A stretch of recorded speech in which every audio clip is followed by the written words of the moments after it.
ಆಕಾಶವಾಣಿ ಚೈತ್ರವನ ಲಕ್ಷ್ಮೀಶನ ಜೈಮಿನಿ ಭಾರತದ ಸಮಗ್ರ ವಾಚನ ವ್ಯಾಖ್ಯಾನ ಕಾರ್ಯಕ್ರಮ. ಪ್ರಸ್ತುತಿ ಡಾಕ್ಟರ್ ಎಎಸ್ ಶಂಕರನಾರಾಯಣ.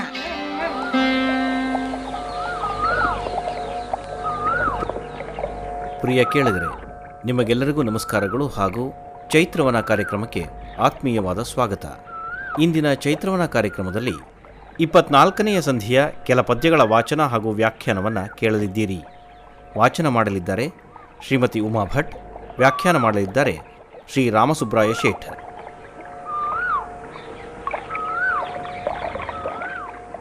ನಾಗರಾಜ, ನೋಡಿ, ನಾವು ಕಷ್ಟದಿಂದ ಪಡೆದ ಮಣಿಯನ್ನು ಮಧ್ಯಮ ಪಾಂಡವನಿಗೆ ನೀಡದಿದ್ದರೆ ಅವರಿಗೇನೂ ನಷ್ಟವಿಲ್ಲ. ಏಕೆಂದರೆ ಮಮ ಪ್ರಾಣಾಹಿ ಪಾಂಡವ ಎಂದು ಹಂತ ಹಂತದಲ್ಲಿಯೂ ಹರಿಯು ಕೌಂತೆಯನನ್ನು ಕಾಪಾಡಿದ್ದಾನೆ. ಇಂತಹ ಸಂದರ್ಭದಲ್ಲಿ ಹನುಮಧ್ವಜನನ್ನು ಪಾರ್ಥ ಸಾರಥಿಯು ರಕ್ಷಿಸದೇ ಇರುವನೇ. ಆದ್ದರಿಂದ ನಾವು ಮಣಿಯನ್ನು ನೀಡಿ ನಮ್ಮ ಔದಾರ್ಯವನ್ನು ವ್ಯಕ್ತಪಡಿಸುವುದು ಒಳಿತಲ್ಲವೇ ಎಂಬ ವ್ಯಾವಹಾರಿಕ ವಾದವನ್ನು ಲಕ್ಷ್ಮೀಶ ಇಲ್ಲಿ ಸಂಗ್ರಹಿಸಿ ನೀಡಿದ್ದಾನೆ. ಉರಗೇಂದ್ರ ನೀನಾಡಿದವೊಲು ಎಂತುಂ ಅರ್ಜುನಂ ಮುರಹರನ ಕರುಣದಿಂ ಸಪ್ರಾಣನಪ್ಪನು ಇದಕ್ಕೆ ಉರುತರದ ಸಂಜೀವಕದ ಮಣಿಯನಿತ್ತು ನಮ್ಮೆಲ್ಲರಂ ಕೆಡಿಸಬೇಡ. ಗರುಡ ದೇವನ ಹಾವಳಿಗೆ ಜೋಕೆಯಾಗಿರಲಿ ತಿರುಗಿ ಕಳುಹಿಸು ಪುಂಡರೀಕನಂ ತವ ಸುತೆಯ ಪೊರೆಗೆಂದು ಧೃತರಾಷ್ಟ್ರನೆನಲು ಒಪ್ಪಿ ನಿಖಿಳ ಸರ್ಪಾಳಿ ಗರ್ಜಿಸುತ್ತಿದ್ದುದು. ಇಷ್ಟು ಹೇಳುತ್ತಿದ್ದಂತೆ ವಿರೋಧ ಪಕ್ಷದ ಉರಗಗಳಿಗೆ ಮಾರ್ಗ ಸಿಕ್ಕಂತಾಯಿತು. ಅವರೆಲ್ಲರೂ, ನಾಗರಾಜ, ನರನು ನಾರಾಯಣನ ಕೃಪೆಯಿಂದ ಬದುಕುವುದು ನಿಶ್ಚಯವಾದ ಮೇಲೆ ಮತ್ತೆ ನಾವು ಅವರಿಗೆ ಸಹಾಯ ಮಾಡಲು ಹೋಗಿ ನಮ್ಮನ್ನೆಲ್ಲ ಸಂಕಷ್ಟಕ್ಕೆ ಸಿಲುಕಿಸಬೇಡ. ಗರುಡನ ಆಕ್ರಮಣಕ್ಕೆ ಯಾರು ಎಂದು ತುತ್ತಾಗುವರೋ ನಮ್ಮ ಹಿಡಿತವನ್ನು ನಾವು ಮೊದಲು ಕಾಪಾಡಿಕೊಳ್ಳೋಣ. ನಮ್ಮ ಹಿತವನ್ನು ನಾವು ಮೊದಲು ಕಾಯಬೇಕು. ಪುಂಡರೀಕನನ್ನು ತಿರುಗಿ ಕಳಿಸು. ನಿನ್ನ ಮಗಳನ್ನು ಅಳಿಯನನ್ನು ಅಚ್ಯುತನು ಕಾಯುತ್ತಾನೆ ಎಂದು ಹೇಳಿದಾಗ ಉಳಿದ ಸರ್ಪಗಳು ಒಕ್ಕೊರಲಿನಿಂದ ಕೂಗಿದವು, ಬೇಡ ಬೇಡ, ಮಣಿಯನ್ನು ನೀಡದಿರು ಎಂದು. ಭೂಪಾಲಕೆ ದೊರೆಯೊಳ್ಗೊಲಿದೀವ ಕಜ್ಜಂ ಸಮೀಪದ ದುರಾತ್ಮರಿಂ ಕೆಡದೆ ಮಾಂಡಪುರೇ ಪೇಳು ಆ ಪನ್ನಗೇಶ್ವರಂ ಧೃತರಾಷ್ಟ್ರನೆಂದ ಮಾತಿನ ಮೇಲೆ ಖಿನ್ನನಾಗಿ ಆ ಪುಂಡರೀಕನಂ ಕರೆದು ಕುಡಲೀಸಲ್ ಪರೋಪಕಾರಕ್ಕೆ ಮಣಿಯನು ಈ ಫಣಿಗಳು ಇಂತೆಂದು ಉಲೂಪಿಗೆ ಅರಿಪೆಂದು ಕಳುಹಿದೊಡೆ ಅವಂ ನರನಳಿದ ರಣಭೂಮಿಗೈತಂ. ಅನೇಕ ದೊರೆಗಳು ಪರೋಪಕಾರಿಗಳು ಉದಾರಿಗಳು ಆಗಿರುವುದನ್ನು ಕಾಣುತ್ತೇವೆ. ಅಂತಹ ದೊರೆ ಅರ್ಹರಿಗೆ ಅನೇಕ ಸೌಲಭ್ಯಗಳನ್ನು ಒದಗಿಸಿಕೊಡುತ್ತಾನೆ. ಆದರೆ ಅವರ ಸುತ್ತಮುತ್ತಲಿರುವ ಭಟ್ಟಂಗಿಗಳು ತಮ್ಮ ಸ್ವಾರ್ಥಕ್ಕೆ ಬಳಸಿಕೊಂಡು ದೊರೆಗೆ ಅಪಕೀರ್ತಿ ತರುವವರು ಇದ್ದಾರೆ. ಮಧ್ಯವರ್ತಿಗಳ ಉಪಟಳ. ಅದೇ ರೀತಿ ನಾಗೇಂದ್ರನಿಗೆ ಮನಸ್ಸಿಗೆ ತುಂಬ ಬೇಸರವಾಯಿತು. ಬೇರೆ ದಾರಿಯಿಲ್ಲದೆ ಪುಂಡರೀಕನನ್ನು ಕರೆದು ಪರಿಸ್ಥಿತಿಯನ್ನು ವಿವರಿಸಿ ಅವನನ್ನು ಬರಿಗೈಯಿಂದ ಕಳಿಸುತ್ತಾನೆ. ಚಂದನದ ತೈಲದಿಂದ ಉರಿವ ಬೊಂಬಾಳಂಗಳಿಂದೆ ಕರ್ಪೂರದ ಸೊಡರ್ಗಳಿಂ ಮಣಿದೀಪದಿಂದ ಇರುಳ್ ಕಂಗೊಳಿಸುತ್ತಿರೇ ಬಭ್ರುವಾಹನಂ ಮಂದಿ ಸಹಿತ ಆರಣದೊಳು ನಿಂದಿರಲು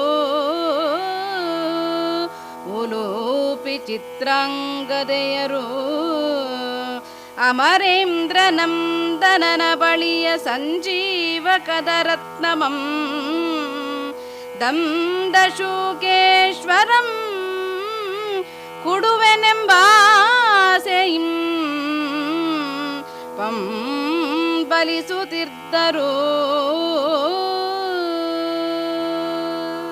ಇತ್ತ ಕೌಂತೆಯನ ಕರ್ಣಜನ ಕಳೆಬರವಿರುವುದೆಡೆ ಎಲ್ಲರೂ ಕಾಯುತ್ತಿದ್ದಾರೆ. ಗಂಧದ ಎಣ್ಣೆಯಿಂದ ಉರಿಯುತ್ತಿರುವ ದೀಪ ಜಾಜ್ವಲ್ಯಮಾನವಾಗಿದೆ. ಕರ್ಪೂರದ ಉರಿಯಿಂದ ഇരുಳೆಲ್ಲ ಹಗಲಾಗಿ ಕಾಣುತ್ತಿದೆ. ಅಂದರೆ ಆಗಿನ ಸಂದರ್ಭದಲ್ಲಿ ಯಾವ ಕೊರತೆಯೂ ಕಾಣುತ್ತಿರಲಿಲ್ಲ. ರಾಜ್ಯವು ಸಮೃದ್ಧಿಯಿಂದ ತುಂಬಿ ತುಳುಕಾಡುತ್ತಿತ್ತು ಎಂಬ ಸೂಚನೆ ಇಲ್ಲಿದೆ. ಯಾರಿಗೂ ನಿದ್ದೆ ನೀರಡಿಕೆ ಇಲ್ಲ. ಸ್ಮಶಾನ ಮೌನ ಹೆಪ್ಪುಗಟ್ಟಿದೆ. ಸತಿಸುತರು ಮಾತ್ರವಲ್ಲ, ಸಾಮಂತರು, ಸಚಿವರು, ಸೈನಿಕರು ದುಃಖಭಾಜನರಾಗಿ ಪಾತಾಳ ಲೋಕದಿಂದ ಪುಂಡರೀಕನಿಂದ ತರಲ್ಪಡುವ ದಿವ್ಯ ಮಣಿಯ ನಿರೀಕ್ಷೆಯಲ್ಲಿದ್ದಾರೆ. ದೊರೆಗೆ ತಕ್ಕ ಪ್ರಜೆಗಳಲ್ಲವೇ? ಅನ್ನೆಗಂ ಪುಂಡರೀಕಂ ಬಂದು ಉಲೂಪಿಯೊಳ್ ಪನ್ನಗೇಂದ್ರಂ ಸುಧಾಮಣಿಯ ಕುಡದೆ ತಿರುಗಿ ತನ್ನಂ ಕಳುಹಿದ ವೃತ್ತಾಂತಮಂ ಉಸಿರಲು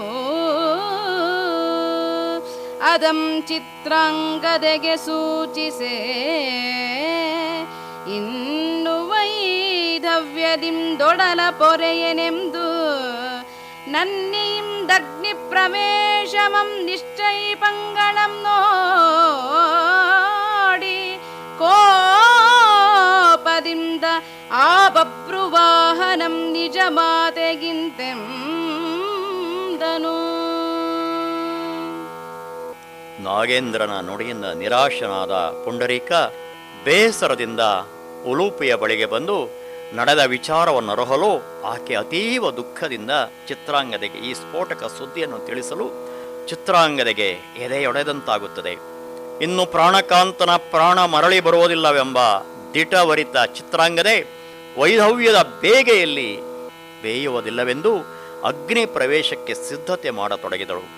ಚಿತ್ರಾಂಗದೆಯ ನಿರ್ಧಾರವನ್ನು ನೋಡಿದ ಬಭ್ರುವಾಹನ ಸಿಟ್ಟಿನಿಂದ ಗುಡುಗುತ್ತಿದ್ದಾನೆ, ಹೇಳುತ್ತಿದ್ದಾನೆ: ಚಕ್ರಿ ಸೇವಕನೀ ಕಿರೀಟಿ ಧರ್ಮಾನುಜಂ ಶಕ್ರಸುತನು ಎನ್ನ ತಾತಂ ಮೇಲೆ ತುರಗಮೇಧ ಕ್ರತುವಿಗೋಸುಗಂ ಮಡಿದಿರಲ್ ಬೇಡಿದೊಡೆ ಮಣಿಯಂ ಕುಡದೆ ಶೇಷನು ವಕ್ರನಾದೊಡೆ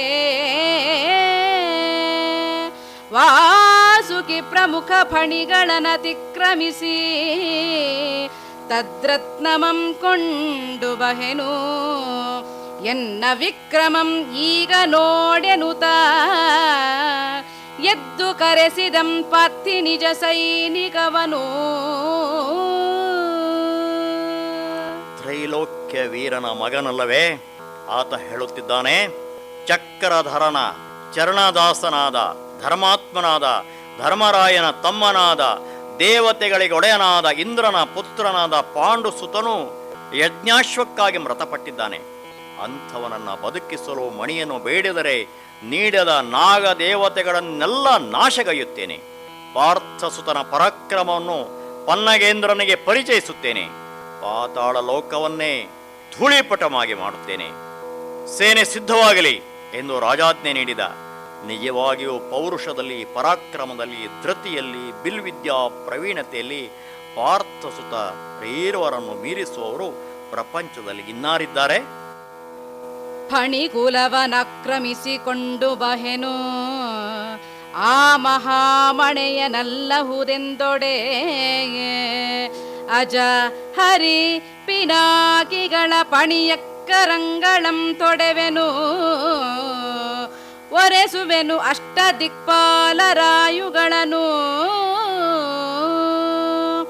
ಎಣಿಗೆ ಬೇಡಿದ ಕಿನ್ನು ವೀರ ವೃಷಕೇತು ಫಲ್ಗುಣರ ದೇಹಗಳು ಅತಿಜತನವೆಂದು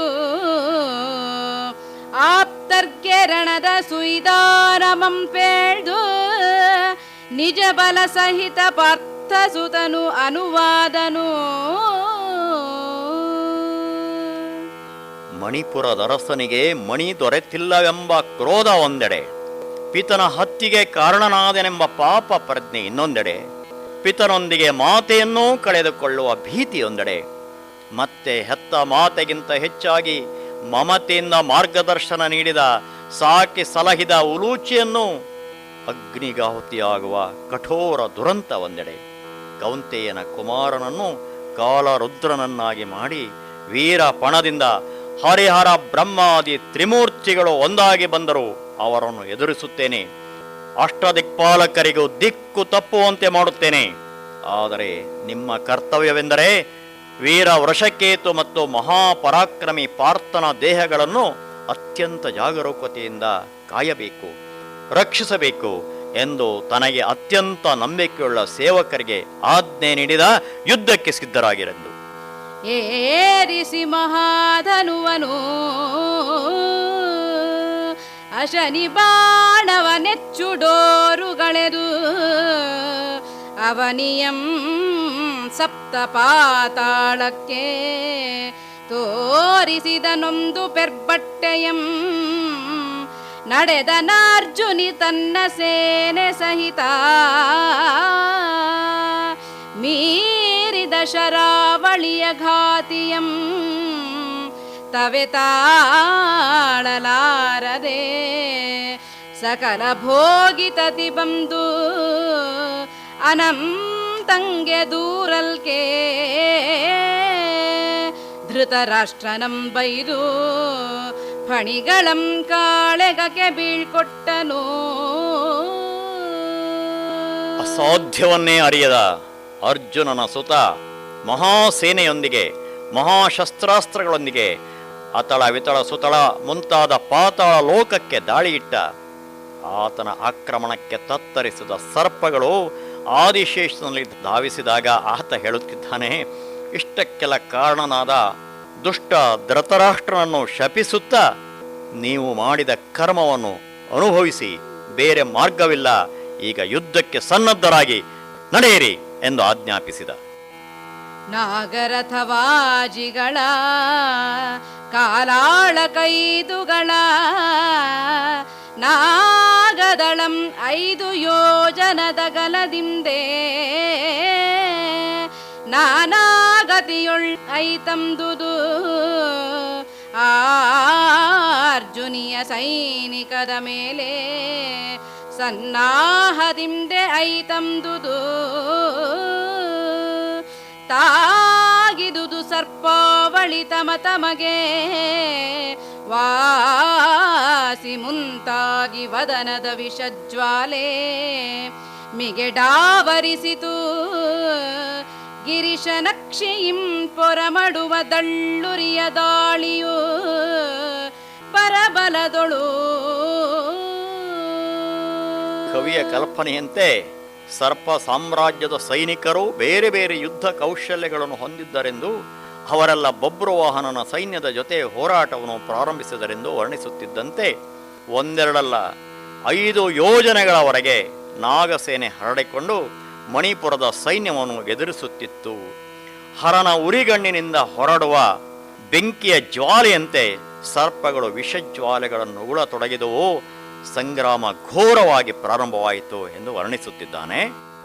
ಗುಳಿಕ ತಕ್ಷಕ ಶಂಖ ಕರ್ಕೋಟಕಾದಿ ಫಣಿಗಳ ತಂಡದಿಂದೆ ಧೃತರಾಷ್ಟ್ರನು ರವಣಿಸಿ ಪರಬಲದೊಳಿಪ್ಪತ್ತೊಂದು ಸಾಸಿರ ಭಟಾಳಿಯಂ ಕೆಡಹಲು ಅರ್ಜುನಿಕನಲ್ದು ಹೊಳೆವ ಕೂರ್ಗಣೆಗಳಂ ಕರೆಯಲ್ಕೆ ಪನ್ನಗಾವಳಿಯ ತಲೆಗಳ್ ಪರಿದು ಬೇಳುತ್ತಿರ್ದುವು.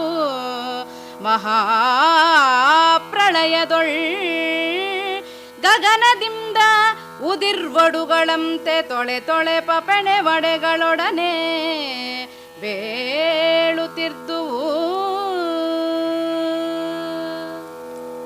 ಸರ್ಪಸೇನೆಯಲ್ಲಿ ಪ್ರಮುಖರಾದ ತಕ್ಷಕ, ಕರ್ಕೋಟಕ, ಶಂಖ ಮುಂತಾದವರೊಂದಿಗೆ ಧೃತರಾಷ್ಟ್ರ 21,000 ಸೈನಿಕರೊಂದಿಗೆ ಪಾರ್ಥಪುತ್ರನ ಸೈನ್ಯವನ್ನು ತೊಡಕ ಪ್ರಾರಂಭಿಸಿದ. ಇದರಿಂದ ಕೋಪಿತನಾದ ಕುಮಾರನು ಹರಿತವಾದ ದಿವ್ಯ ಬಾಣಗಳಿಂದ ಸರ್ಪಗಳ ಮೇಲೆ ಶಸ್ತ್ರ ಪ್ರಯೋಗಿಸಲು ಅಸಂಖ್ಯ ನಾಗಗಳು ಹೆಡೆಗಳನ್ನು ಕಳೆದುಕೊಂಡು ಊದುರಿ ಬಿದ್ದವು. ಅವು ಯಾವ ತೆರನೆಂದರೆ ಮಹಾಪ್ರಳಯ ಕಾಲದಲ್ಲಿ ಪ್ರಾಣಿಗಳು ಪ್ರಾಣ ಕಳೆದುಕೊಂಡು ಪ್ರಪಾತಕ್ಕೆ ಬೀಳುವಂತೆ ತಡಪಡಿಸಿ ಬಿದ್ದವು ಎಂದು ಕವಿ ವರ್ಣಿಸುತ್ತಿದ್ದಾನೆ. ಮುಂದೆ ದರ್ವಿ ಕರಾವಳಿಯ ನೆರೆಗಡಿಯಲು ಅವು ಮತ್ತೆ ಸರ್ವದಳಮಂ ವಿಷಜ್ವಾಲೆಯೊಳು ಉರಿಪಲದಕ್ಕೆ ನಿರ್ವಾಹಮಂ ಕಂಡು ಸಾರಂಗ ಶಿಖಿ ನಕುಲ ಗೃದ್ಗಂಗಳಾಗಿ ಸೀಳ್ವ ಉರ್ವ ಮಂತ್ರಾಸ್ತ್ರಗಳಂ ತಿರುವಿನೊಳ್ಪೂಡಿ ಗೀರ್ವಾಣಪತಿ ಸುತನ ಸೂನು ಕಾಲದ ಕಡೆಯ ಶರ್ವನಂ ತಿರೇ ಕೋಪಮಂ ತಾಳ್ದು ತೆಗೆದೆಚ್ಚನು ಏ ವೇಳ್ವೆನದ್ಭುತವನು. ದೇವೇಂದ್ರನ ಸುತನ ಶರಾಘಾತಗಳಿಗೆ ರೆಕ್ಕೆ ಕಡಿದ ಪಕ್ಷಿ ಸಂಕುಲಗಳು ನೆಲಕ್ಕುರುಳುವಂತೆ, ಹೆಡೆ ಕಡಿಯಲ್ಪಟ್ಟ ಹಾವು ಕೆಳಕ್ಕೆ ಬಿದ್ದು ಒದ್ದಾಡುವಂತೆ ವಿಷಮ ಪರಿಸ್ಥಿತಿ ಬಂದೊದಗಿದೆ. ಪಾರ್ಥಪುತ್ರನೀಗ ಪ್ರಳಯ ರುದ್ರನಂತೆ ಅತ್ಯದ್ಭುತವಾದ ಮಹಾಮಂತ್ರಾಸ್ತ್ರಗಳನ್ನು ಪ್ರಯೋಗಿಸುತ್ತಿದ್ದಾನೆ. ಕೋಪದಿಂದ ಕೆಂಡಾಮಂಡಲನಾಗಿದ್ದಾನೆ. ಫಣಿರಾಜನೀಗ ಚಿಂತಾಕ್ರಾಂತನಾಗಿದ್ದಾನೆ. ಇಂತಹ ವಿಷಮ ಸಂಗ್ರಾಮವನ್ನು ಹೇಗೆ ಎದುರಿಸುವುದು ಎಂದು ಯೋಚಿಸುತ್ತಿದ್ದಾನೆ. ಇಟ್ಟಣಿಸಿ ಪದ್ದು ಸಾರಂಗ ಮುಂಗುಲಿ ನವಿಲ ಥಟ್ಟು ಉರಗ ಸೇನೆಯಂ ಘಾತಿಸಿ ಪೊರಳ್ಚಿದುದು ಬಿಟ್ಟನಾರ್ಜುನಿ ಮತ್ತೆ ಮಧುಶರವನು ಆಕ್ಷತಂಗಳ ಮೇಲೆ ಜೇನ್ಗರೆವೊಲು ತೊಟ್ಟು ತೆಗೆದೆಚ್ಚಂ ಪಿಪೀಲಿ ಕಾಸ್ತ್ರವನು ಒಡನೆ ಕಟ್ಟಿರುವೆ ಮುತ್ತಿದುವು ಫಣಿಗಳಂ ಕಚ್ಚಿದುವು ನಿಟ್ಟಿಸುವ ಕಂಗಳಂ ತಿಂದವು ನೆಣಂಗಳಂ ಕೊನೆದು ಒಡಲಸ್ಥಿಗಳನ್ನು ತಿಂದವು. ಕವಿ ಯುದ್ಧದ ವರ್ಣನೆಯನ್ನು ಮಾಡುತ್ತಾ ಹಿಂದೆ ಮಂತ್ರಾಸ್ತ್ರಗಳಿಗೆ ಎಂತಹ ಶಕ್ತಿ ಇತ್ತೆಂದರೆ ಕೇವಲ ಮಳೆ, ಮೋಡ, ಗುಡುಗು, ಸಿಡಿಲು, ಬೆಂಕಿಯನ್ನು ಸೃಷ್ಟಿಸುವ ಶಕ್ತಿ ಮಾತ್ರವಲ್ಲ, ಜೀವಿಗಳನ್ನು ಪ್ರಾಣಿಗಳನ್ನೂ ಸೃಷ್ಟಿಸುವ ಸಾಮರ್ಥ್ಯವಿತ್ತೆಂದು ಲಕ್ಷ್ಮೀಶ ವರ್ಣಿಸುತ್ತಾನೆ. ಉತ್ಪ್ರೇಕ್ಷೆಯೂ ಇಲ್ಲದಿಲ್ಲ. ಹಾವಿಗೆ ಗರುಡ ಮಾತ್ರನಲ್ಲ, ಹದ್ದು, ಮುಂಗುಸಿ, ಸಾರಂಗ ಮುಂತಾದವು ವೈರಿಗಳು.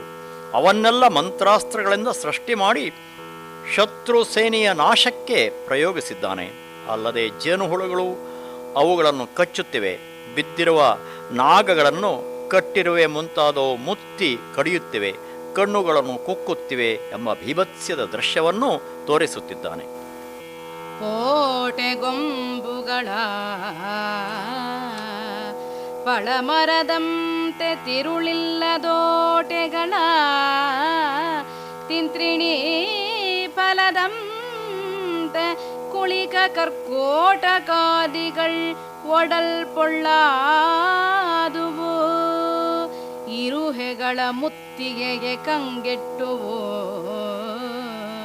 ತೋಟಿಯಂ ತಂದು ಧೃತರಾಷ್ಟ್ರನವರೂಥಮಂ ಘೋಟಕವ ನಿಶುಕಾರ್ಮುಕಂಗಳಂ ಖಂಡಿಸಿ ಕಿರೀಟಿ ಸುತನು ಉರುಬಿದೊಡೆ ಮುರವೆಡೆದು ಉರಗ ಸೇನೆ ಶೇಷನಿದ್ದೆಡೆಗೋಡಿತು.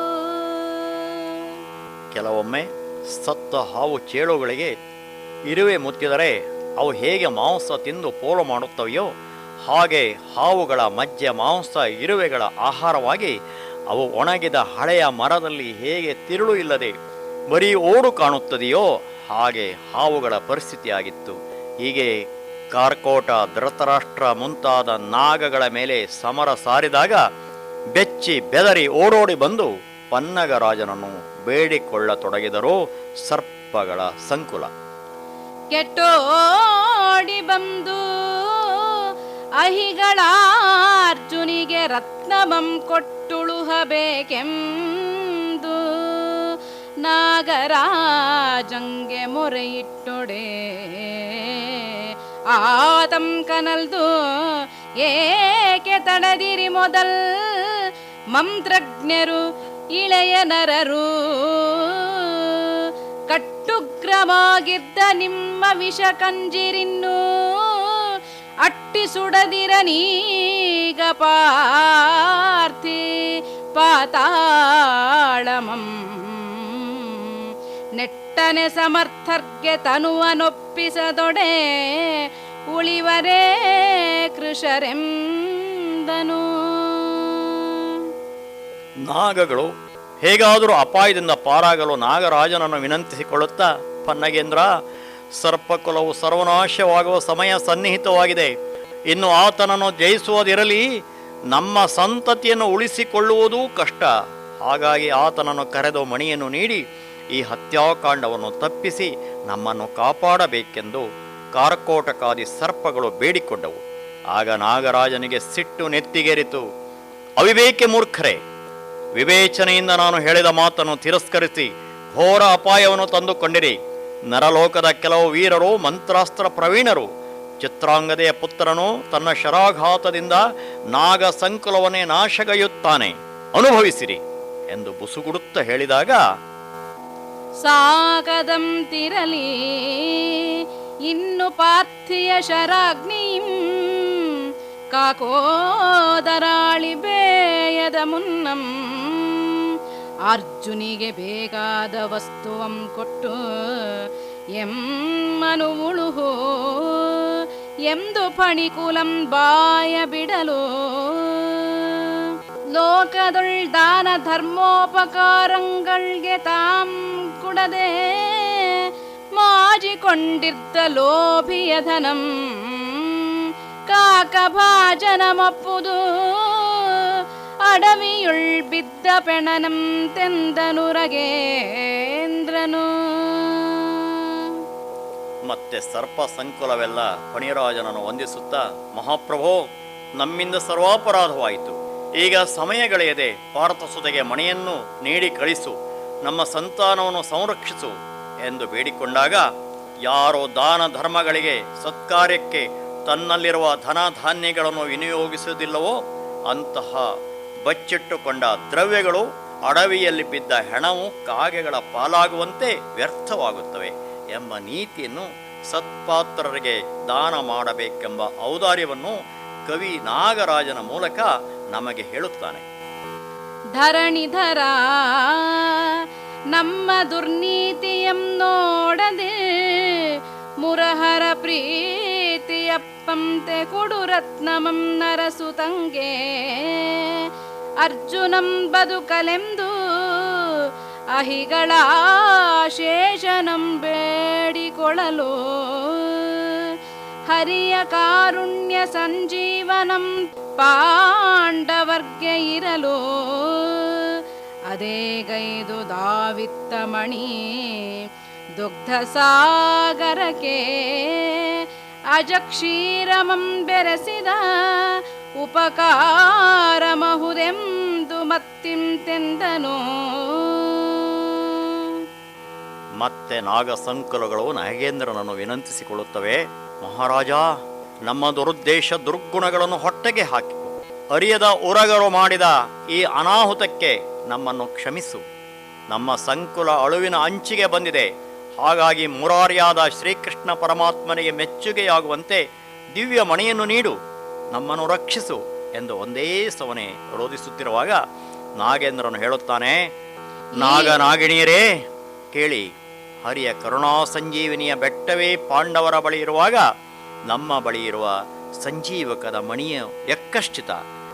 ಎಲ್ಲೆಲ್ಲೂ ಹರಡಿಕೊಂಡಿರುವ ಹಾಲಿನ ಸಮುದ್ರಕ್ಕೆ ನಾವು ಇನ್ನೊಂದಿಷ್ಟು ಹಾಲನ್ನು ಬೆರೆಸಿದಂತೆ ಮತ್ತೆ ಈ ದಿವ್ಯಮಣಿ ಈ ಮಣಿಯುಮಂ ಕಲ್ಪತರು ಕಾಮಧೇನು ಚಿಂತಾಮಣಿಯುಮಂ ಬಯಸಲೇಕೆ ಅಕಟಯಾದವ ಶಿಖಾಮಣಿಯನು ಉನ್ನತದ ಭಕ್ತಿಯಿಂದ ಅರಿವರ್ಗೆ ಸಾಕು ಅದಂತಿರಲಿ ನೀವು ಆ ಮಣಿಯ ದಾನಮಂ ತಡೆದ ಪಾಪಂ ಹರಿಯ ರಾಮಣೀಯಕ ಮೂರ್ತಿ ದರ್ಶನದೊಳ್ ಅಲ್ಲದೆ ಅದು ಮಣಿಯದೆ ಅಂಜದಿರಿ ಗರುಡಂ ಉಳಿವನಲ್ಲ ಬನ್ನಿ ಹೋಗುವಂ ಎಂದನು. ಈ ದಿವ್ಯಮಣಿ ಚಿಂತಾಮಣಿ ಕಾಮಧೇನು ಕಲ್ಪವೃಕ್ಷದಂತೆ. ಆದರೆ ಪುರುಷೋತ್ತಮ ಶ್ರೀಕೃಷ್ಣನ ಕೃಪೆಯ ಮುಂದೆ ಇವೆಲ್ಲವೂ ಗೌಣ. ಕಾಮಧೇನು ಕಲ್ಪವೃಕ್ಷಗಳ ನಿಯಂತ್ರಣವು ಆ ಭಗವಂತನಲ್ಲಿರುವುದಲ್ಲವೇ? ಅದೇನೇ ಇದ್ದರೂ ನೀವು ಮೊದಲು ಮಣಿಯನ್ನು ನೀಡಲು ವಿರೋಧಿಸಿದ್ದೀರಿ. ಆ ಮಹಾಪಾಪವನ್ನು ಕಳೆಯಲು ವಾಸುದೇವನ ಆಕರ್ಷಕ ರೂಪದ ದರ್ಶನವೇ ಪರಿಹಾರ. ಈಗ ನಿಮಗೆ ಗರುಡನ ಭೀತಿ ಬೇಕಾಗಿಲ್ಲ. ಬನ್ನಿ, ಎಲ್ಲರೂ ಸೇರಿ ಗೌರವದಿಂದ ಮಣಿಯನ್ನು ಅವರಿಗೆ ನೀಡಲು ಪಾರ್ಥನು ಹತನಾಗಿ ಬಿದ್ದಿರುವ ಪ್ರದೇಶಕ್ಕೆ ಹೊರಡೋಣ ಎಂದು ಹೊರಟರು. ಇಂತೆಂದಖಿಳ ಪನ್ನಗಾವಳಿಯನೊಡಗೊಂಡು ಅನಂತರದೊಳು ಆ ಮಹಾಮಣಿವೆರಸಿ ಪೊರಮಟ್ಟು ಅನಂತನು ಉರುಕುಂಡಲದ್ವಿತಯಮಂ ಶತಶಲಾಕೆಯೊಳ್ಯೆಸೆವ ಸತ್ತಿಗೆಯನು ಸಂತಸದೊಳ್ ಅರ್ಜುನಿಗೆ ಕೊಟ್ಟು ಕಂಡಾತನಂ ಸಂತೈಸಿ ಪಾತಾಳದುತ್ತಮ ಸುವಸ್ತ ಸಹಿತ ಅಂತರಿಸುತ್ತ ಐದಿದಂ ಫಲುಗುಣಂ ಮಡಿದಿಹ ರಣಾವನಿಗೆ ಸಂಭ್ರಮದೊಳು ಐದಿದಂ. ಕೆಟ್ಟ ಮೇಲೆ ಬುದ್ಧಿ ಬಂದಿತ್ತು ಎಂಬಂತೆ ಸರ್ಪಗಳೆಲ್ಲ ನಾಗೇಂದ್ರನ ಜೊತೆಗೆ ಸೇರಿದವು. ವೈಭವದಲ್ಲಿ ಮೆರವಣಿಗೆಯಲ್ಲಿ ಹೊರಟರು. ಆದಿಶೇಷನ ಛತ್ರ ಚಾಮರವು ದಿವ್ಯ ಪ್ರಕಾಶದಿಂದ ಹೊಳೆಯುತ್ತಿದೆ. ಅದರೊಂದಿಗೆ ದಿವ್ಯ ಮಣಿಯ ಪ್ರಭಾವ ಎಲ್ಲವೂ ಕಾಂತಿಯುತವಾಗಿ ಪ್ರಕಾಶಿಸುತ್ತಿದೆ. ಇದರೊಂದಿಗೆ ಪಾತಾಳ ಲೋಕದಲ್ಲಿರುವ ದಿವ್ಯ ಸುವಸ್ತುಗಳನ್ನು ಕಾಣಿಕೆಯಾಗಿ ನೀಡಲು ಹೊರಟಿದ್ದಾರೆ. ಈ ರೀತಿ ಸಕಲ ಮರ್ಯಾದೆಯೊಂದಿಗೆ ಮಣಿಯೊಂದಿಗೆ ಮಣಿಪುರಕ್ಕೆ ಪ್ರವೇಶಿಸುತ್ತಿದ್ದಾರೆ. ಇದನ್ನು ಮೊದಲೇ ನಿರ್ಧರಿಸಿದ್ದರೆ ಇಂತಹ ಅಪಾಯ ಬರುತ್ತಿತ್ತೇ? ಅದನ್ನೇ ವಿಧಿಲಿಖಿತ ಎನ್ನುವುದು.